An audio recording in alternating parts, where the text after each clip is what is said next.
विश्वनाथ चक्रवर्ती बता दें कि अनुचार प्रकाश क्या बता दे, चूड़िकाकार बता दे, और छोड़िए उन बातों को। आपके गुरु जी के पिताजी ने भी टीका लिखी है, उसी पुस्तक को अभी मंगाया जाए। अगर उसमें राधा शब्द हो मैं मुंह नहीं दिखाऊंगा कभी। ऐसा हो ही नहीं सकता, अर्थ का अनर्थ। हाँ? नहीं, हमको कष्ट यह है कि हमको बोलना पड़ा बीच में, क्योंकि अगर अनिरुद्धाचार्य की जगह ये बात और कोई बोलता तो मैं कतई नहीं बोलता। देखिए, अनिरुद्धाचार्य जी इस समय टीवी पर छाए हुए हैं, लाखों लोग इनको सुन रहे हैं, तो ये तो यही समझेंगे ना कि अनिरुद्धाचार्य बोल रहे हैं। इसलिए आपके द्वारा कोई अपशब्द नहीं निकलना चाहिए। मैं आपसे वंदन करता हूं, कभी कोई अनर्थ करना हो तो विचार करके करिए। मैं और कोई बात नहीं, सबको क्षमा मांगता। भागवत जी के अष्टम स्कंद के 10वें अध्याय में लोग कहते हैं भागवत जी में राधा का नाम नहीं है, राधा का नाम नहीं है। ये लोग गलत कहते हैं, जो भी कहता है गलत कहते हैं। लिखा हुआ है, मैं आपको श्लोक दिखा रहा हूं। भागवत जी के 8वें स्कंद के 10वें अध्याय में श्लोक नंबर 40 है, लिखा है उद्यतायुध दौरदंडई राधावंतो भटान मृधे। राधावंतो लिखा, स्पष्ट लिखा गुरुजी। ऐसा है, नाश मत करिए।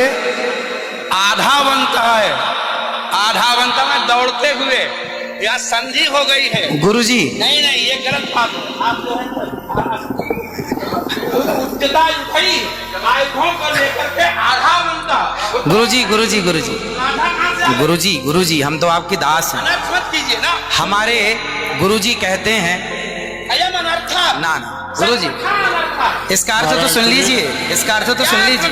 आप जब राधा बता रहे हो, सुनिए सुनिए गुरुजी, इसका अर्थ है राधावंतो भटान मृदेश का अर्थ गुरुजी ने बताया हमें। हमारे गुरुजी, कोई गुरुजी नहीं बता सकता। हमारे गुरुजी कहते हैं बिल्कुल नहीं बना सकते, क्योंकि जब आप राधा बनाओगे तो सर्गे कहाँ जाएंगे? गुरुजी उद्यतायुधई ही गुरुजी गुरुजी कहते हैं गुरु शब्द है। अब चलिए, भागवत जी में दूसरा है बधू। बधू प्रयोग हुआ है, बधू प्रयोग हुआ है। तो बधू का प्रयोग ये है कि वहां श्री राधा रानी का ही स्मरण है। नहीं, लोग कहते हैं राधा नहीं है, तो राधा जी का जिक्र तो कई जगह है। राधा पदवाच्य बधू, इसका अर्थ संकेत अर्थ हो या लक्ष्यार्थ हो और व्यंग्यार्थ हो, इन तीनों अभिधावृत्तियों के द्वारा राधा शब्द एक भी जगह भागवत में नहीं है। इसलिए जहां बधू शब्द है वहां भी अर्थ राधा है। जहां बधू है, ऐसे पानी का अर्थ जल भी होता है। जहां राधा है, जहां बधू है वहां राधा है। ऐसे थोड़े होता है। जहां आप जैसे लोग देखिए, आप विश्व हमारे गुरुजी ने बताया, ये हमारी क्या ताकत की हम बताएं? शब्द ही अर्थानाम अभिव्यक्ति इनकी बात सारा विश्व सुनता है। महाराज श्री हमारी बात 20 आदमी सुनते हैं। महाराज जी सारा विश्व। त्रिपाठी जी, महाराज आचार्य जी, आपके चरणारविंद में मेरा निवेदन है कि अरे आप हटिए सामने से।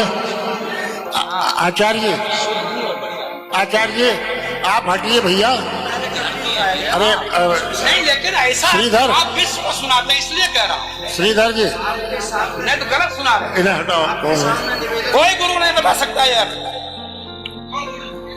चलो गुरुजन का हम चलते हैं, अगर गिरिराज जी का आचार्य श्री गुरुजी ने कहा है कि यहाँ जो राक्षस हैं वो राधा रानी का स्मरण करके, जो राक्षस हैं राधा रानी का स्मरण करके और युद्ध करने चले। जो राक्षस हैं भटान मृधे जो है, गुरुजी ने बताया कि जो राक्षस लोग हैं वो किसका स्मरण करके युद्ध करने चले? श्री राधा रानी का। ब्रह्म वैवर्त पुराण के अनुसार राधा ही मूल आधार है। यहां तक कि राम में भी राधा छिपा हुआ।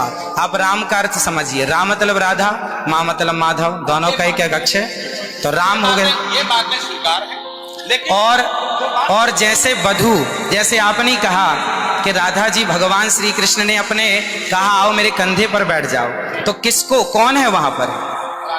राधा जी हैं तो हैं, लेकिन वहां बधू है। याम गोपी मैंने कृष्ण, तो श्री राधा जी, इनको। कहने का तात्पर्य यह है कि भागवत जी में कहीं राधा का अभाव नहीं है। भागवत जी में हो कहीं भी शब्दानाम शब्द ही अर्थानाम अभिव्यक्ति कई वृत्ति भवति वृत्तयः कति संख्या का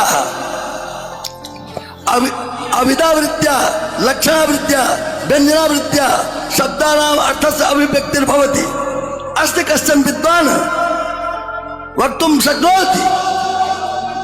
महाराज जी, आप दोनों के पावन चरणारविंद में मैं हाथ जोड़ करके निवेदन करता हूँ, मेरी बात सुन लीजिए। नहीं, आप तो मेरी गुरुजन बात- हैं, गुरुजन हैं, आप ही तो सिखाएंगे। मैं ये कह रहा हूँ अर्थ का अनर्थ क्यों सभा में करते हैं लोग। पूरे विश्व को सुनाते हो। गुरुजी जो मेरे गुरुजी ने सिखाया वो मैं ये बोल रहा गुरु हूँ। सिखा ही नहीं सकते, आप अशुद्ध बोल रहे हैं बात। अभी श्री राधा और माधव जो राम नाम है, जो भागवत जी का अर्थ है। अब कोई पूछे कि राधा का अर्थ क्या है, तो राधा का अर्थ ही कृष्ण है, वो कृष्ण का अर्थ ही राधा है। तो राधा ही कृष्ण है और कृष्ण ही राधा है। कुल मिलाकर कहने का अर्थ ये है, गुरुजन ये कहते हैं कि प्रत्येक श्लोक कृष्ण है और प्रत्येक भागवत जी के 18,000 श्लोक, प्रत्येक श्लोक कृष्ण है और श्लोक का प्रत्येक अर्थ श्री राधा है। प्रत्येक श्लोक श्री कृष्ण है और श्लोक का प्रत्येक श्लोक का अर्थ श्री राधा है। तो ये सब भाव ही तो है, लेकिन राधा ना वो भाव सब नहीं, भाव है। वो शब्दार्थ। भाव का भूखा हूं मैं, भाव ही एक सार है, और भाव से भजले मुझे तो भव से बेड़ा पार है। सभी विद्वानों के चरणों में दास का बारंबार नमन। सबको जय श्रीमन नारायण, जय श्री कृष्ण।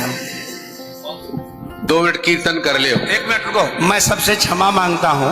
मेरा अनुद्धाचार्य के प्रति बड़ी श्रद्धा भाव है, बड़ा आदर है, लेकिन इनकी वाणी चूंकि पूरा विश्व सुन रहा है, ये चैनलों पर आते हैं। भाव जगत में हम कुछ भी कहें, लेकिन जब हम ये कहते हैं ये शब्द में लिखा है, तो वहां पर शब्द और अर्थ का संयोग, क्योंकि गिरा अर्थ जल शब्द बोध्यो व्यनक्ति अर्था शब्दों व्यर्थांतराश्रय एकत्व व्यंजकत्वे तद अन्य से सहकारिता।